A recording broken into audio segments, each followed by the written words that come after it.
Minister of Finance, Margaret Manakatwa, is expected to soon present the 2019 national budget to the House. The minister has earlier stated that the ministry is working ahead of achieving fiscal adjustment given the tight financing conditions and higher debt deficit. Now, in this regard, measures on enhancing payroll management, expenditure cuts in areas such as use of goods and services, progressing on procurement reforms, and debt reprioritization will be the focus for the rest of the year. This is Nightlife. I'm Francesca Piribanda. Join me after the break as I introduce my guests for tonight.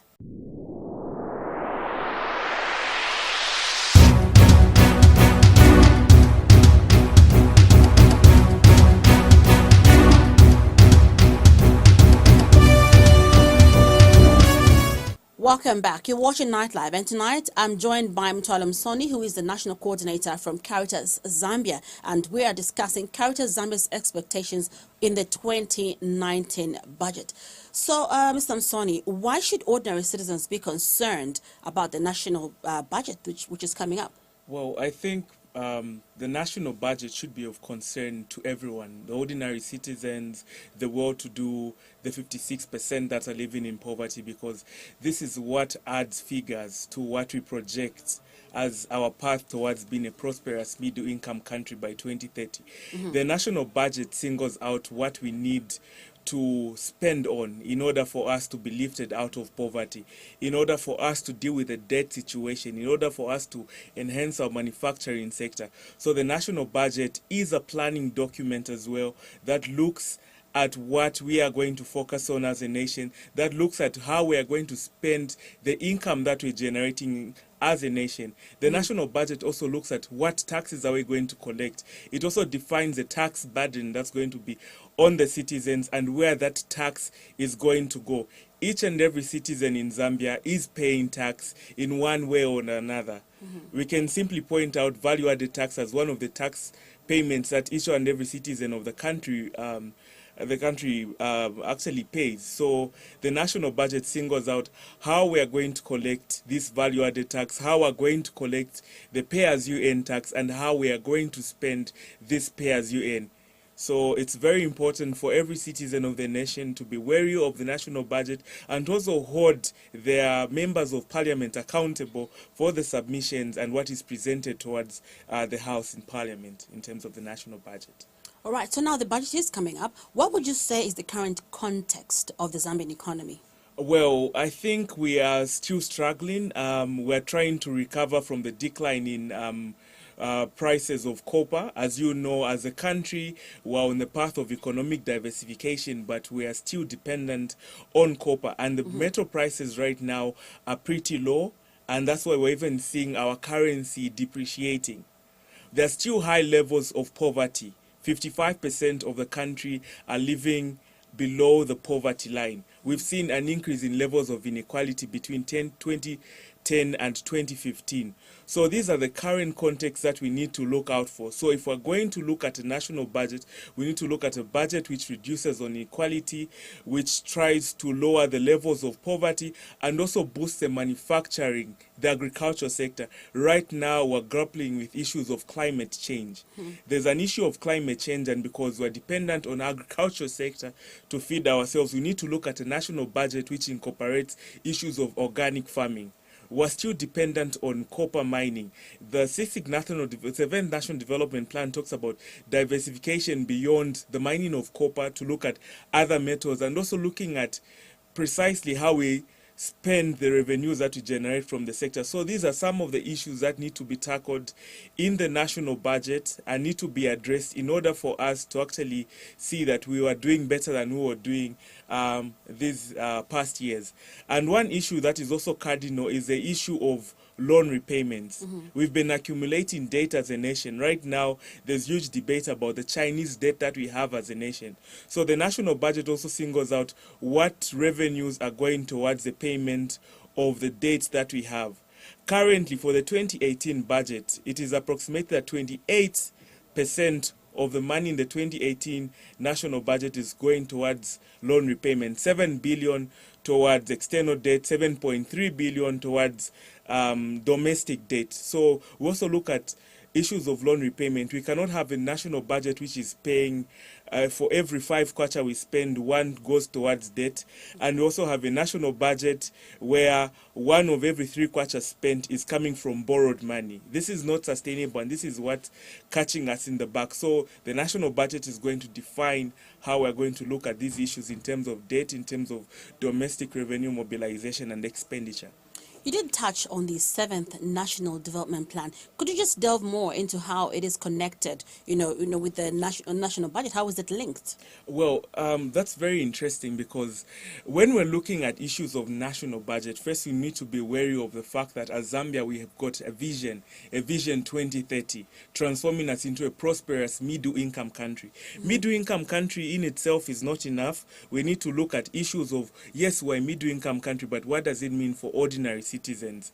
Are levels of inequality reduced? Are levels of poverty reduced? Because the wealth may be in the hands of one Zambian and we would call it a middle income country. So we need to be wary of those facts. And those specific policy decisions, specific policy guidelines are guided in terms of National Development Plan. So currently we're on the 7th National Development Plan, which has 5 pillars. It singles out the agricultural sector, the manufacturing, the mining sector as key drivers for this, and also singles out issues like the energy sector to be cardinal for us to see a blooming mining and agricultural sector.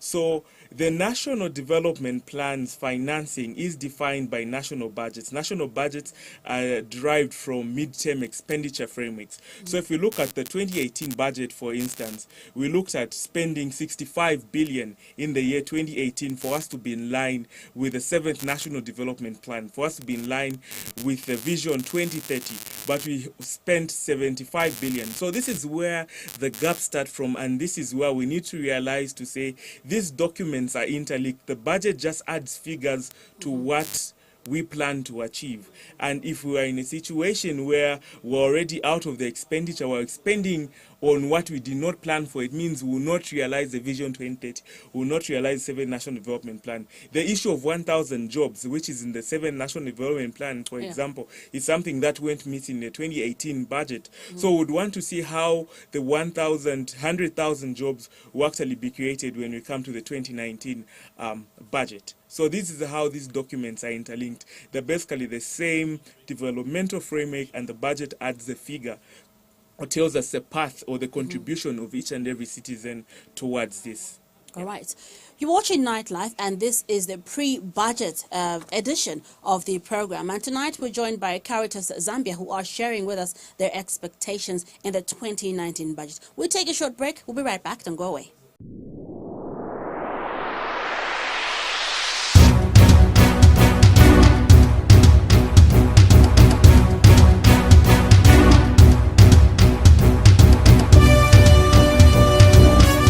Welcome back. So now there has been so much talk about taxes, in relation to the 2019 budget. What do you think are the things to look out for, in terms of resource mobilization?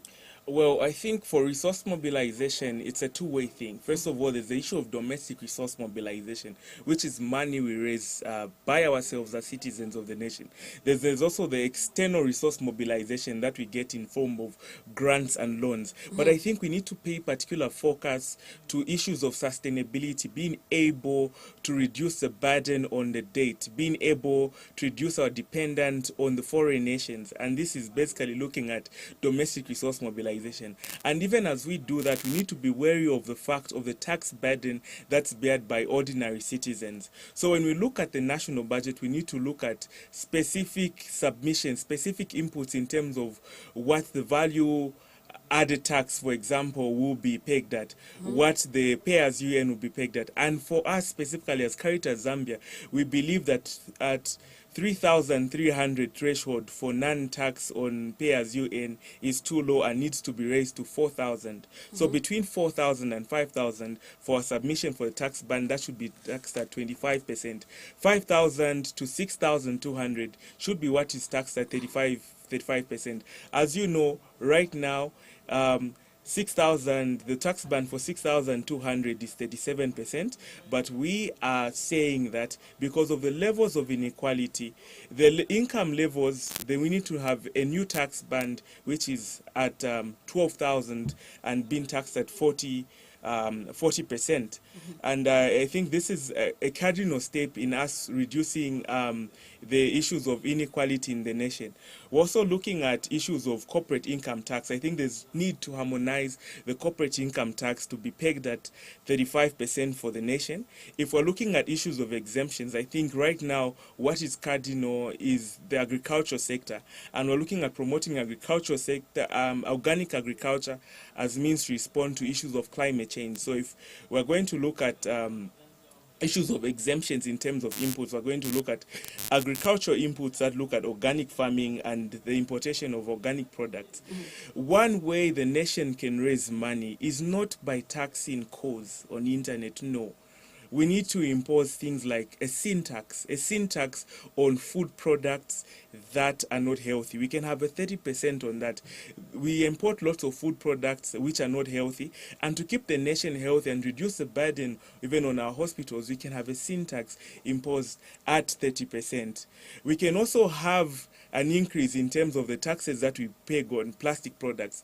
Plastic is generally non-biodegradable, so we can have a tax on plastic products increased, we can have a tax on cigarettes input increased, we can have a tax on white alcohol increase, and these are ways that keep the nation healthy and at the same time look at lowering the tax burden on the ordinary. So if we look at issues of a tax on internet calls, for example, that basically increases the burden on the ordinary citizens, because most people go for that as an alternative because it is way affordable. But if we introduce these sin taxes and also try to revise taxes, even for the mining sector, look at the current threshold in terms of the sliding royalty rate. Right now, metal prices are low, but the prices would definitely go up one day. So in what way does this sliding royalty actually respond to that? So you can look at even increasing the threshold in terms of the tax, probably from 3 to 10% on mineral royalties, as ways of raising income for the nation. But also what's cardinal is we're not only supposed to look at the taxation, we're supposed to look at how this money is spent. In what extent are we investing it in something that will be able to yield income for the nation, will be able to sustain us and generate income. From the 2018 budget, what we noted is one of the innovations that came up was the farm block model. The farm block model where government can go into sustainable agriculture, increase agricultural produce so we can be able to export. To what extent does the next budget respond in terms of expenditure to such innovative ways for the country to generate income for itself? Yeah. Okay, so now what lessons can we draw then from the execution of the 2017 and 2018 budget as we go into this next cycle of the budget, 2019? Well, the key thing that we would have learned is that there is generally a need for a planning and budgeting law. And to date, we have not seen this planning and budgeting law, which will guarantee inclusivity and also will increase the oversight role played by Parliament. So if we had drawing lessons from the 2017 and 2018 budgeting process, we had to put on table the planning and budgeting law so as to guide this whole budgeting process. But also drawing lessons is the issue of looking closely at procurement expenditures. So if we're going to look at the 2018 budget, 2019 budget, we need to pay particular attention on how much money we're going to spend on probably construction of a road compared to the expenditure with amongst others in the region. We also need to look closely at issues of how this money is spent. We now have a new Public Finance Act. To what extent will the Public Finance Act ensure that people within government are not stealing the money that's hardly worked for by the citizens and contributed in form of taxes? These are some of the lessons we need to learn.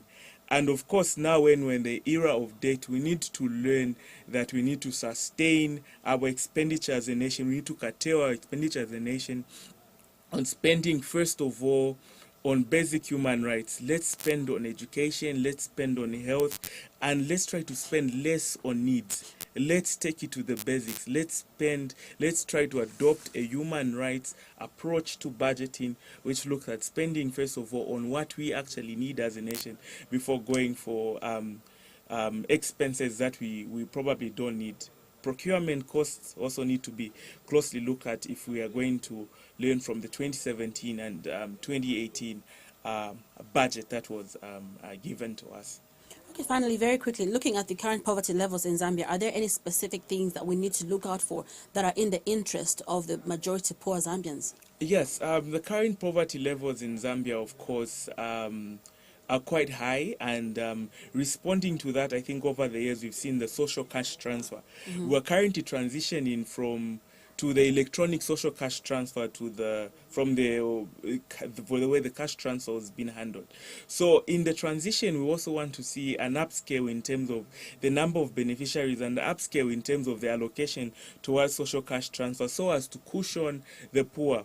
I think also looking at cushioning the poor, we need to look at a budget that spends more on creating opportunities, creating employment, and enhancing the ability of the nation to create wealth, because it is this wealth ultimately that we can redistribute even to the poor citizens. The health and education sectors also remain vital social sectors as we go forward. We do not want to see cuts in the health budget, in the education budget, because these are the long-term investments that lift nations out of poverty. So we would expect to see an increase in terms of allocation of investments in the health sector and the education sector. Perhaps also see a reduce in the teacher-pupil ratio and also the doctor-patient ratio, as means of us actually being lifted out of this poverty trap that we are in. Mthwalo Mtoni, thank you so much for coming through to share Caritas Zambia's expectations in the 2019 budget right here on Nightlife. And that's all we had time for you tonight. Thank you so much for the pleasure of your company. Do have a blessed day.